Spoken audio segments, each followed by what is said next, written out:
साथियों, सुधा जी ने मेरे बारे में बहुत कुछ कहा है। मुझे कुछ बढ़ा चढ़ाकर आप लोगों के सामने पेश करने की उन्होंने कोशिश की है, लेकिन इस ग्राउंड रियलिटी को हमें समझना चाहिए कि किसी भी मनुष्य का स्टेचर पोस्ट के कारण बड़ा नहीं होता है, बल्कि उस मनुष्य का स्टेचर यदि बड़ा होता है तो अपने डीड्स के कारण बड़ा होता है।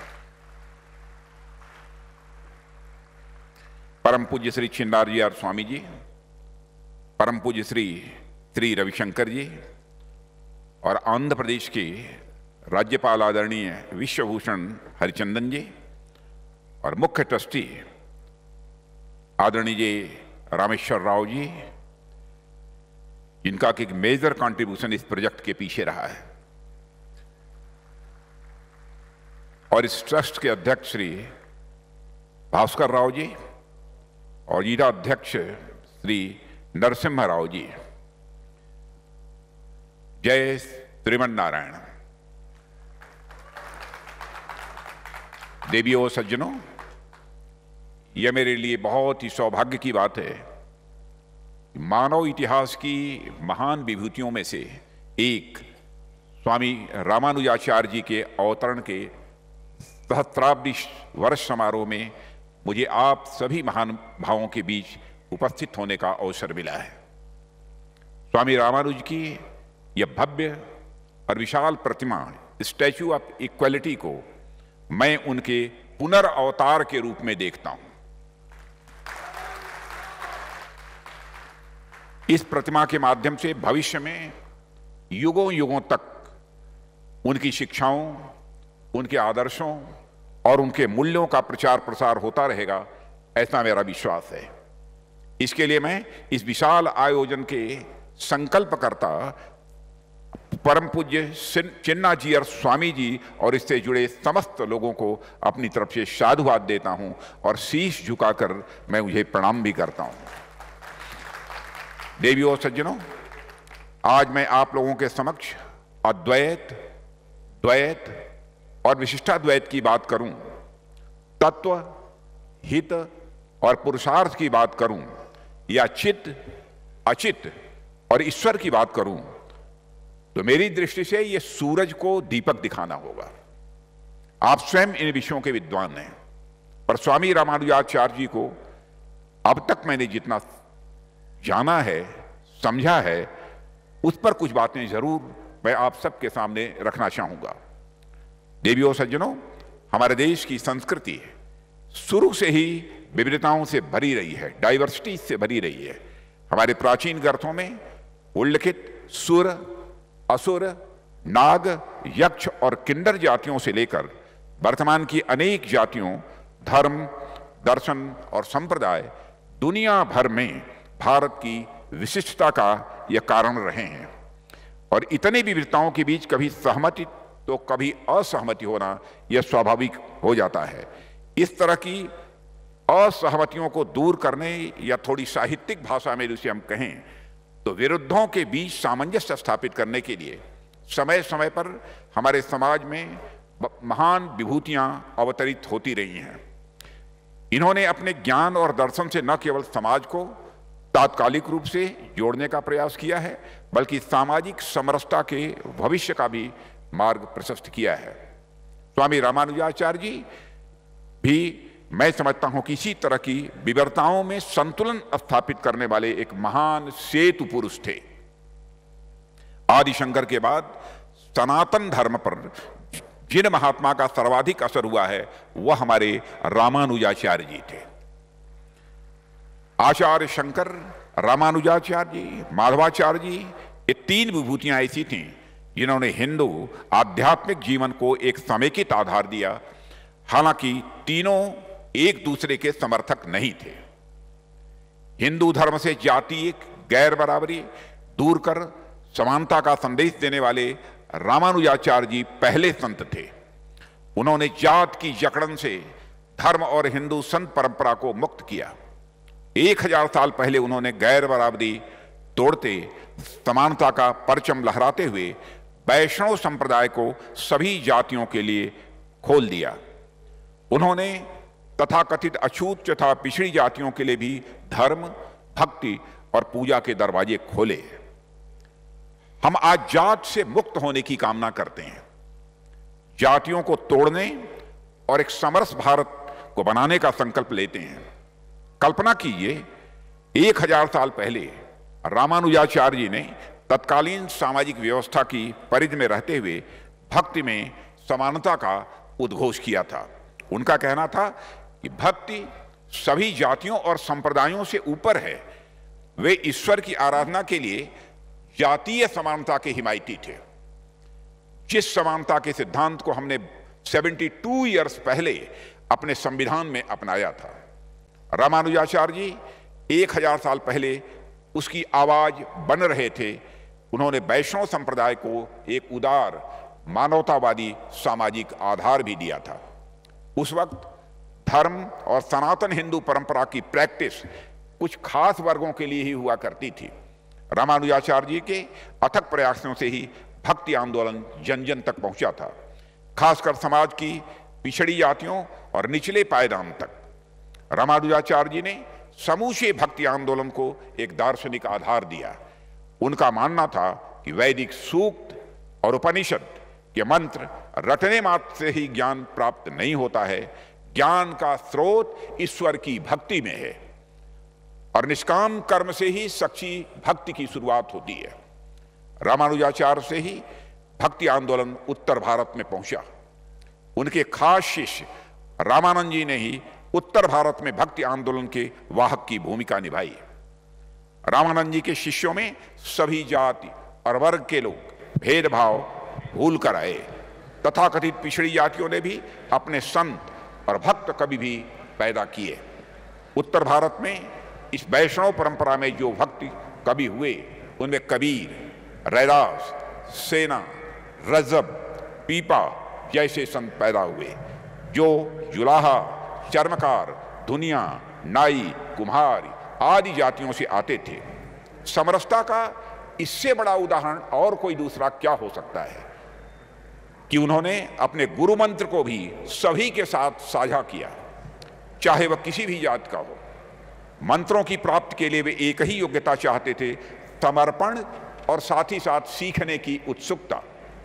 एक कथा है, आप सब इस संप्रदाय के विद्वान लोग, कुछ लोग कथा जानते होंगे, पर मैं उसे सुनाऊंगा, जो रामानुजाचार्य जी की महानता और सोच की गवाही देता है। रामानुज के गुरु यादव प्रकाश जी ने रामानुज जी को कान में गुरु मंत्र दिया। गुरु मंत्र गोपनीय तरीके से दिया जाता है। गुरु जी ने यह भी कहा कि यह मनुष्य की मुक्ति का मंत्र है, इसे अपने पास गुप्त रूप से रखना। रामानुजाचार्य मंदिर की छत पर चढ़ गए और देखा ढेर सारे भक्त आए हुए हैं। वह शोर मचा, चिल्ला चिल्लाकर सबके सामने मंत्र का उच्चारण करने लगे। गुरु ने इस कार्रवाई से नाराज हो उन्हें नरक में जाने का श्राप दे दिया। इस पर रामानुजाचार्य ने, गुरुदेव, अगर मेरे नरक जाने से हजारों नर नारियों को मुक्ति मिलती है तो मुझे नरक में जाना स्वीकार है, यह बात उन्होंने कही थी। रामानुज जी की इस उदारता से ही गुरु प्रसन्न हुए। उन्होंने कहा, जाओ, आज से विशिष्टाद्वैत मत तुम्हारे नाम से रामानुज दर्शन के नाम से जाना जाएगा। ऐसे थे रामानुजाचार्य जी। जीवन से मुक्ति का मंत्र लेकर मेरे पास ही क्यों रहे, उसे जन जन तक जाना चाहिए।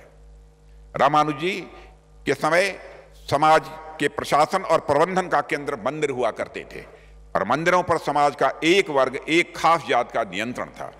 रामानुजाचार्य जी ने बाकी जातियों के लोगों को मंदिर का 50% का काम आवंटित कर धर्म में समावेशिता को उन्होंने प्रोत्साहित किया। उनके प्रयास से मंदिरों में प्रवेश के लिए जाति के आधार पर कोई प्रतिबंध नहीं रह गया। उन्होंने तय किया कि मंदिरों के रख रखाव में सभी जातियों की भूमिका हो, जो प्रेरणा स्रोत भी बने। उन दिनों मंदिर ही ज्ञान, रोजगार और संस्कृति के केंद्र हुआ करते थे। वही तब के विश्वविद्यालय थे, व्यापार और मेलजोल के केंद्र थे। उनका मानना था कि भोजन भले ही अलग अलग हो पर भजन साथ साथ होना चाहिए। बाद में उन्होंने इस अवरोध को भी तोड़ दिया और उनकी शिक्षा थी ईश्वर की भक्ति में किसी पुरोहित वर्ग की कोई जरूरत नहीं है। देवियों सज्जनों, रामानुज जी सगुण ईश्वर के उपासक थे। उन्होंने अपने विचारों के जरिए से प्राचीन भागवत वैष्णव धर्म की परंपरा को आगे बढ़ाया और उसे दार्शनिक आधार भी उन्होंने प्रदान किया। रामानुजाचार्य जी अस्पृश्यों के साथ भेदभाव करने के खिलाफ थे। उनका कहना था विश्व रचयिता ने कभी किसी के साथ कोई भेदभाव नहीं किया।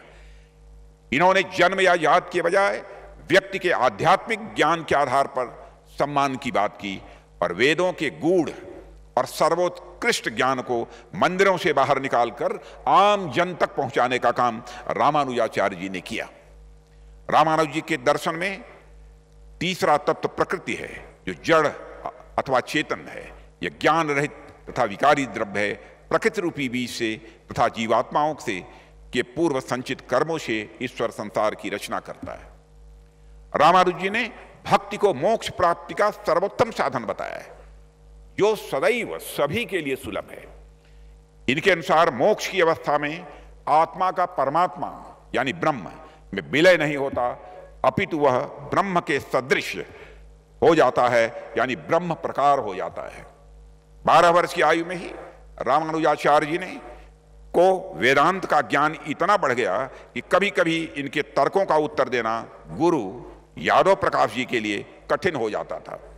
इनकी विद्या की ख्याति धीरे धीरे बढ़ने लगी, पर वैष्णव आचार्य यमुनाचार्य जी इन्हीं दिनों गुप्त रूप से आकर इन्हें देख गए और इनकी प्रतिभा से बेहद प्रसन्न हुए। उन्हें अपना शिष्य बनाया।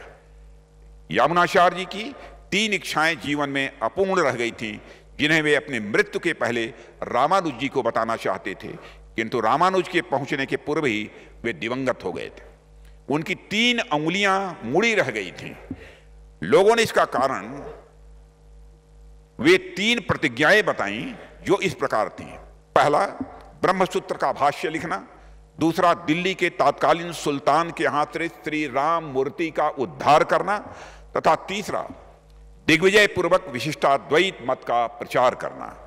रामानुज जी ने ज्यों ही इन्हें पूरा करने का वचन दिया, त्यों ही यमुनाचार्य जी की उंगलियां सीधी हो गईं और यमुनाचार्य जी का अंतिम संस्कार कर वे सीधे कांची चले गए।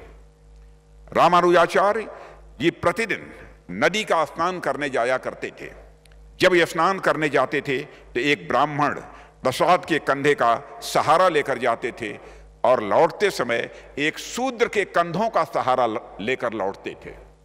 वृद्धावस्था के कारण उन्हें किसी के सहारे की आवश्यकता है, यह बात तो सभी समझते थे, किंतु आते समय ब्राह्मण का और लौटते समय शूद्र का सहारा सबकी समझ से परे था।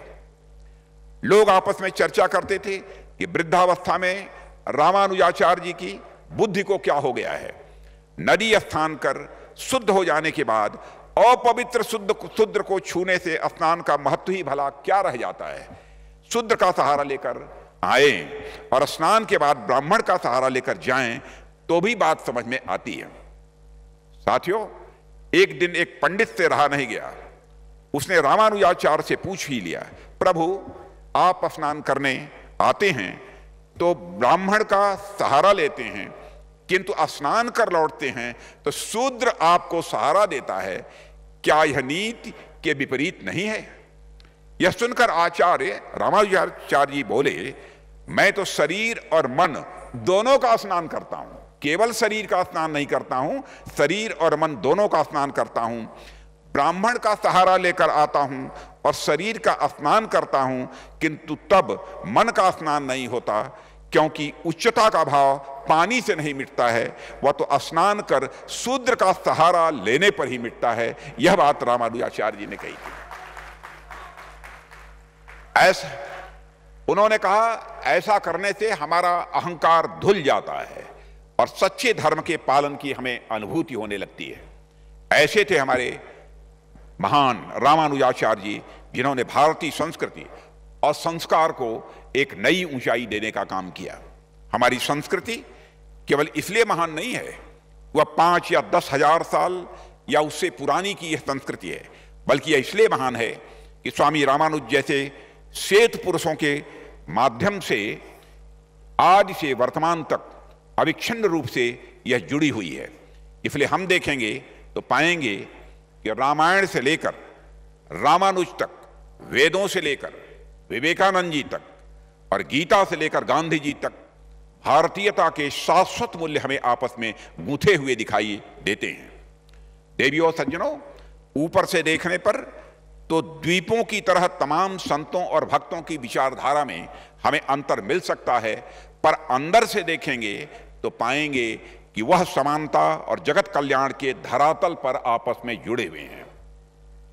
भारत के वैचारिक और दार्शनिक इतिहास को उठाकर देखिए, चाहे आदि शंकराचार्य जी हों या रामानुजाचार्य जी हों, अद्वैत हो या विशिष्टाद्वैत हो या द्वैत हो, इस फुल स्पेक्ट्रम आइडियोलॉजिकल डाइवर्सिटी में एक मौलिक एकरूपता है, और यह एकरूपता है ह्यूमन इक्वालिटी की, और यह एकरूपता है ह्यूमन डिग्निटी की। बाबा साहब भीमराव अंबेडकर द्वारा लिखे गए हमारे संविधान को मैं इसे भारतीय वैचारिक परंपरा की एक कड़ी मानता हूं, और भारत में ही नहीं बल्कि सारे विश्व में प्रचलित ह्यूमनिस्ट आइडियोलॉजी उसी विरासत का ही एक हिस्सा है। Lincoln, Martin Luther king junior, Mandela आदि में भी मैं ह्यूमन डिग्निटी और इक्वालिटी के प्रति वही कमिटमेंट मैं देखता हूं।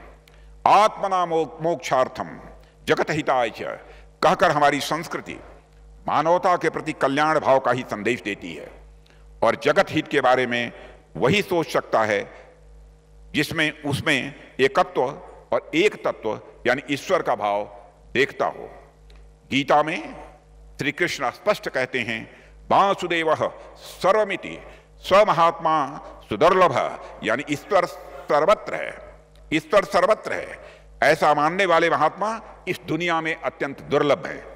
स्वामी रामानुजाचार्य जी ने उन्हीं दुर्लभ महापुरुषों में से वह एक हैं जिन्होंने सर्वत्र ईश्वर के दर्शन करते हुए अपने जीवन मूल्यों और आदर्शों से समाज में समरसता का प्रसार किया।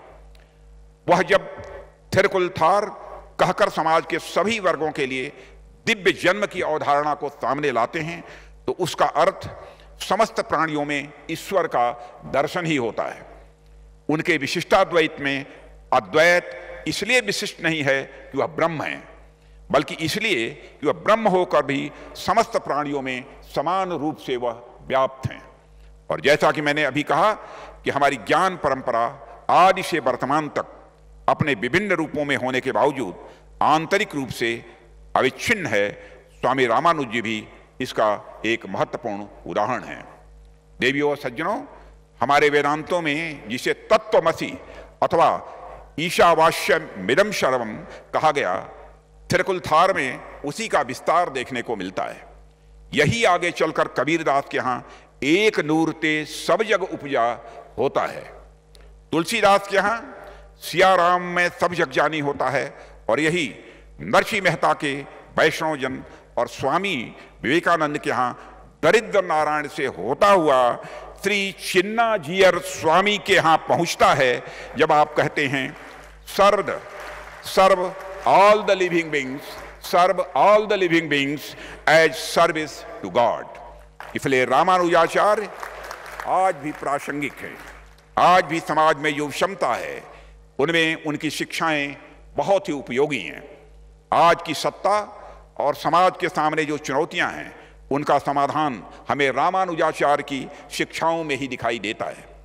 दुनिया की दूसरी सबसे बड़ी बैठी हुई यह मूर्ति हमें रामानुज जी की शिक्षाओं और उपदेशों की ओर चलने के लिए प्रेरणा देगी, ऐसा मेरा विश्वास है।